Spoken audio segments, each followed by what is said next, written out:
So here we are in Burgundy, right? A place that we will get to, hopefully next year. A place that has arguably some of the most exalted wines. Oh, 100%. 100%. What would you even compare it to in the watch world? The most coveted wines in the world. Yep. You wonder, though, outside of those manufacturers, what is actually being consumed? Well, that's what we always want to know. Right. Outside of the hubs of where they're really producing the crazy stuff, what are they drinking? When you go home, what are you drinking? Yeah. When you ride your bicycle home from your job at the library, and you stop over with some sausage or some eggs or whatever it might be. Yeah. What is it that you're cracking open, my friend? You're home with your family. Yeah. You're going to crack open a bottle of wine in bulk. Yep. Just because it's reality. And you're living in Burgundy. That's the good life. That's the good life. And that's why I love this wine. That's why. That's it. Because although I might be wearing, a Zenith Daytona. Doesn't matter. This is what matters to me. Doesn't matter. Value. Right. And that's it. And these toys are fun. But it's a reality that we have to live with. And this is a beautiful, beautiful reality. This wine grounds us. Boom. What is up, Watch fam? Happy Friday and welcome to Liquor Run. I am Christian from Theo and Harris, and you are Rolly from Theo and Harris, who actually just started a wine Instagram, so you can follow him at Rolando Zerone. Anna, please put at Rolando Zerone here. Follow him for some daily wine tips, some value like we do in Liquor Run, but throughout the week. Some humor, some cursing, some food, and some wine. So that's it. Quick wristwatch check before we get into what we're drinking. What are you wearing? I'm wearing a T&H white gold day date. Killer piece. Okay, with a presidential bracelet. Oh my God. This watch caught my eye. Oh, I don't know if it represents value, but damn, this is hot. It's, not everything. Although we like to keep things affordable and we like to keep things valuable, sometimes sometimes you want to splurge a little bit, and there are plenty of people out there who are looking to splurge, and I think that if you're going to splurge, that is something to splurge on. I am wearing something equally as ridiculous, actually much more ridiculous. I am wearing a yellow gold Rolex Daytona. Actually, it's a Zenith Daytona, Zenith Daytona, powered by a base, which is the El Primero movement. Have you ever heard of the Zenith El Primero? Yeah. Famous chronograph. Yeah. So the base of this watch is that. Rolex made alterations, but it's still a base. So this watch, the day date, was listed on Theo and Harris on Tuesday on the watch shop. So we don't know if it's if it's sold yet, but it is going to be for sale, or it was for sale on Tuesday. And this was listed for sale yesterday. Wow. So this one's $17,900, and this one will be $10,500. So although it's a lot of money, they really are pretty aggressive prices if you know the market for these things. So I'm proud to offer them. What are we drinking? Let's get into the wine. Well, we just talked about 17,000, 10,000, but you know what? We have to save money to get the 10,000 to 17,000. So we drink some. So we're gonna drink. Today is about value. 100%. What I am so pumped up about what we're gonna drink today. I love this wine. We've had this wine so many times. I've been wanting to drink this wine and to do it on Liquor Run for a while. For almost a year. Right. And I haven't had an opportunity to get my hands on it. Yep. And finally, I got my hands on it. The wine gods have blessed. Yes. How much is this wine? $10. $10. And where is it from? This is a white Burgundy from Mâcon, from the southern Burgundy region of France. Yep. Let's get into it. Okay, cool. Let's crack it open. Let's talk a little bit about Burgundy. Let's do it. Okay, so I know you're a big Burgundy fan. Yes. And Burgundy is... When you talk about wine, no great wine conversation can take place without talking about Burgundy. Okay. Be it red Burgundy, the Pinot Noir, or white Burgundy, Chardonnay. These episodes all the time, right? And we go all over the world. But today, we're in an area, we're in Burgundy, France. Yeah. And I'm not a watch geek. Right. I like watches. Right. But you're not crazy. I'm not. Right. But if I were to equate what Burgundy represents. So in the watch world. It's Patek, it's A. Lange & Söhne. No doubt. It's F.P. Journe.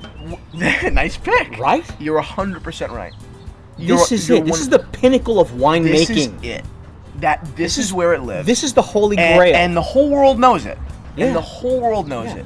And more often disappointed than not. Yep. But yet we keep going back and back. Yep. Trying to find that perfect Burgundy. Yep. And then the question is in the middle of all of that, Where's the value? Where's the value? Where is it? Where can I not spend $285 on a bottle of wine and say, wow, for $50 or for $30 or for $20 or for $10, that was good. That was good. That's a cool moment. Well, today Anyone can drop $500. It's easy. It's a anyone credit can. card. and still be disappointed. Oh, no doubt. No doubt. There are a tremendous amount of awful expensive watches out there. But today Yep. will delight you for $10 For $10. in Burgundy. Let's do it. Chardonnay. Yep.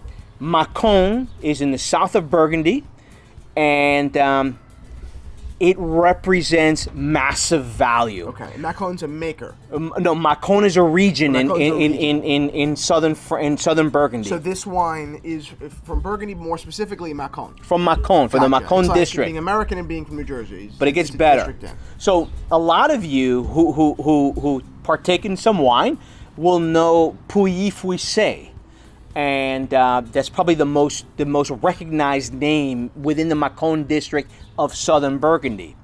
But Virac, what we're drinking today, Yep. is a wine that's created by a négociant. Now, what is a négociant? I have absolutely no clue. A négociant is a company or person that buys juice or grapes from other wineries or other growers. Okay. And they make the wine. They'll blend the wine. The bottom line is that this is a long-held tradition in France. Okay. A négociant buys wine and then you drink it humbly. Right. Okay? In our case, we're drinking really damn good wine that's made by a négociant, Right. because they're buying great grapes from a lot of different sources, Right. and they're making their white Burgundy. Cool. Therein lies the value. Yeah. All Sounds right. cool to me. I have no idea about any of this.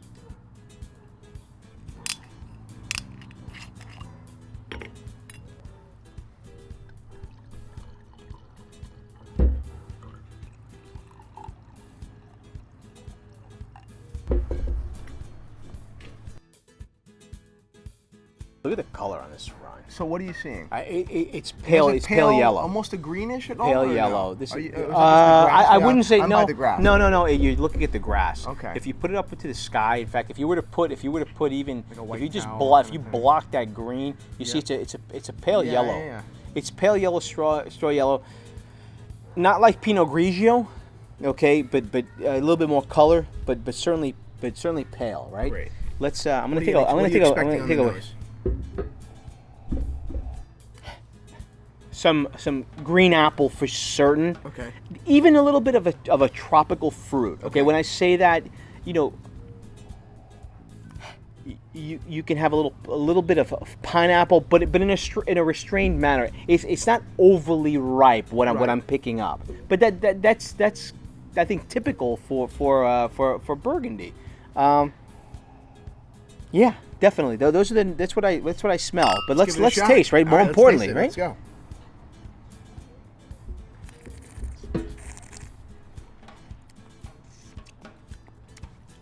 Medium-bodied wine, Yep. not too light, I not get too what heavy. you mean about the pineapple, but it's in Okay. a very small way. Very small It's way. a note or two. It's Yep. not like it doesn't taste like pineapple. There's a note or two there that tastes like it. Oh man, minerality. Yep. There is absolutely that classic Burgundy minerality. Yeah. When I talk about minerality, we're talking about, imagine taking some stones, And right, putting them in your mouth. and putting them in your mouth, or walking after a late spring or a summer storm, Mm-hmm. and you go out and that heat, and you see the vapor, the steam, That kind and you of go out and you smell that Yeah. wet earth. That's what's happening in this wine But glass. now it's not to the extent of like the German. No, It's not that. What was It's that? like Gobelsberg. Right, it's not No, that. It's not that. But no. there definitely But- is a restrained. Absolutely. Kind of, There's been, taste and there. that's classic. It's more so than the pineapple, definitely. Yeah. But it's This is delicious. a strong, absolutely a strong component of this wine, And I think there's some, I always say like white fruit. I don't know if you want to call it. I won't say white peach because it definitely doesn't taste like peach to me. But to me, it does taste like green apple. You do have a little bit of tropical fruit, like I said before, in a very soft way. But I think minerality is what really it's an extremely what's more just pronounced, easily drinkable it wine. is. I mean, this is a kind of wine that that I'm drinking right now, and oftentimes, well, let's lay the kind of field here. Oftentimes, when we're having these wines, they are so much so one way, and they're delicious, but they're very distinct in their kind of fashion. So you're like, I wouldn't drink this for the next hour. Whereas this wine, this bottle, you can really just crack it open and really just almost not think. I mean, it's very casual. It's delicious, but it's wine. It should be drinkable, but it really is. It really is something you can just drink and enjoy and not be overcome by. You know what I mean? Yeah. Listen, this is what the French drink when they're in Burgundy, right? When they're sitting down, as a family, they're drinking wine in bulk, right? Which means en vrac. Yeah. Okay. And the beauty of this one is that we're able to taste a little bit of what the locals are drinking. Yeah.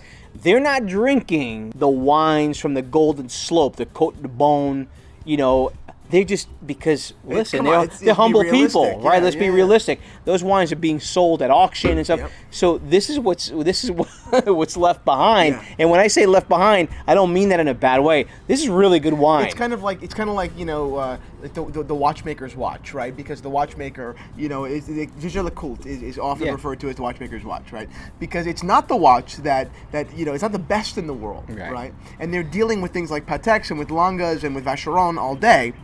But they're relatively normal guys, right? Yeah. Watchmakers are not paid astronomical amounts of money. They're very humble people as far as money is concerned. So they're wearing nomos.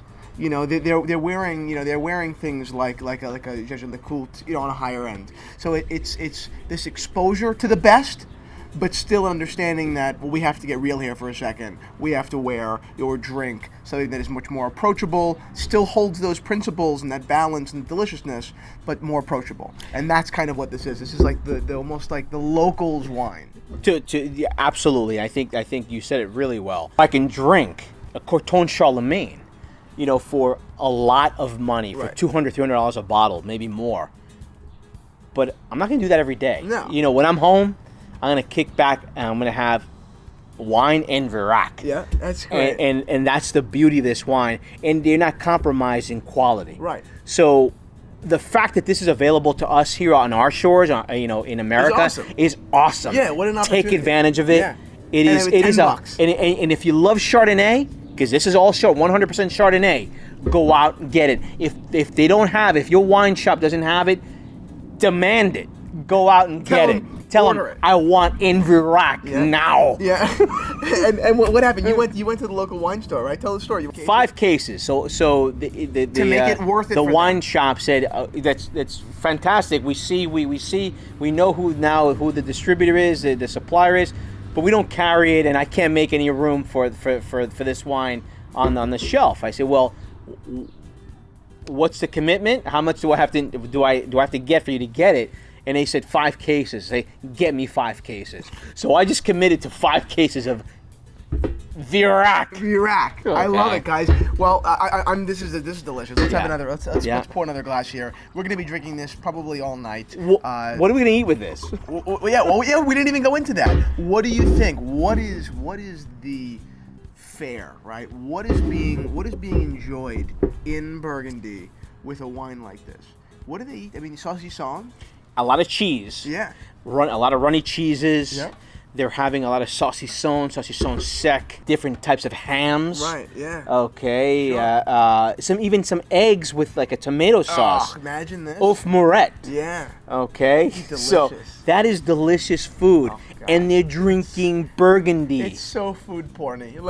This is food porn. This is wine porn. This is a wine in my opinion, for people who really appreciate delicious shit right? Really have an extreme regard for food, but still want to keep things relatively approachable. You don't want to wake up on Saturday morning and say like, I can't do that again.